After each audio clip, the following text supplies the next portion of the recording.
What is up, guys? Welcome back to another episode of I Like Collectibles. I'm Greg Ha, and today we're going to be taking a look at the top 5 Joe Simon covers from Marvel Timely Comics. Why Joe Simon, do you say? Well, today would have been his 108th birthday. Happy birthday, Joe. So for this video, I wanted to do a top 5 Joe Simon Marvel covers, as well as a little history on who Joe was. Joseph Henry Simon, born October 11th, 1913, was an American comic book artist that worked for companies such as Marvel and DC.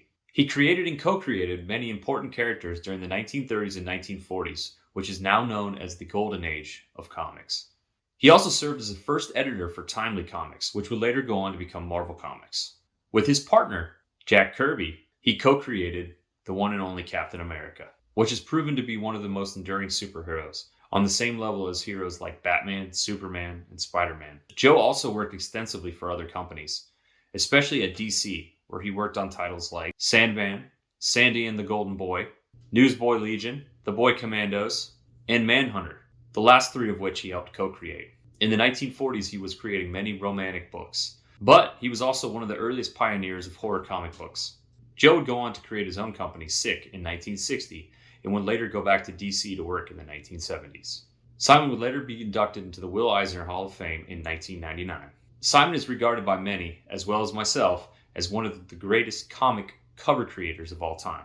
His captivating, action-filled comic covers were brilliantly deployed. Now, before I get to the list, remember these lists are highly subjective. This is my top 5 list. Might not be yours, but I do want to hear below. If you disagree with anything, let me know. If you think anything should be added, changed, definitely tell me. I'd love to hear from you guys, so please don't be shy. Without further ado, number 5, USA Comics number 3. This comic featured a whopping 9 stories, including The Headless Horseman, Arrest's Horrible Plan, The Monster Who Couldn't Be Stopped, Quicker Than the Eye, The Deadly Pixies, The Ambulance Racketeers, Unsolved Mysteries, and $1 Million Robbery. As you can see, this is a classic Joe Simon work. Number 4, USA Comics number 2. This is a brilliant cover art which tells a story all on its own. This one features 8 short stories: The Friends of the Seas, The Island Menace, Origin of the Vagabond, The Fog Gun Gun Runners, When USA Heroes Meet, The Killers of the Sea, The Mechanical Octopus Pirates, and Murder at the Racetrack. So on to number 3, Captain America Comics number 2. This book features 2 stories. The first revolves around Captain America and Betsy Ross. They go up against Benson and the Oriental Giants in their only appearance in comics.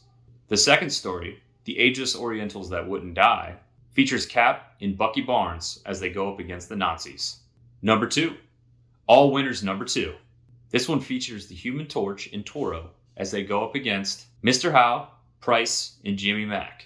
The book has 7 stories: Carnival of Death, The Strange Case of Malay Idol, Bombs of Doom, Winners All, Plague of the Poison Jewelry, Unsolved Mysteries, and The Ghost Fleet. So there's the top 4. So what do you think number 1 is? I'd say it's a pretty famous book, quite possibly the most famous book that Marvel ever made. Number 1, Captain America Comics number 1. Worked on by both Joe Simon and Jack Kirby, this is a classic Captain America cover. In fact, this is one of my favorite covers of all time. It's a book that features complex cover art compared to other Golden Age Grail books of its time. Joe was a genius at creating aesthetically pleasing scenes for his covers. His covers feature a clear focal point and many background components that make it complex and interesting. This cover debuted just months before Pearl Harbor and was released at the height of World War II globally. The cover features Captain America landing a punch to Adolf Hitler's face while other Nazis look on. Overall, I think the art, and especially the covers of the Golden Age, were the best ever created. All the elements were hand-drawn and carefully laid out. Joe Simon was a huge part of that, and today we celebrate him. Happy birthday, Joe. I plan to do another video on Joe in the near future that highlights all of his work, not just his Marvel Timely work. Did you like this video? Please take the time to like below and subscribe to my channel so you can see all my giveaways and other videos that I have coming up. I have a giveaway right now that's ending this Friday, so please check that out too. Until next time, thanks guys, and we'll see you real soon.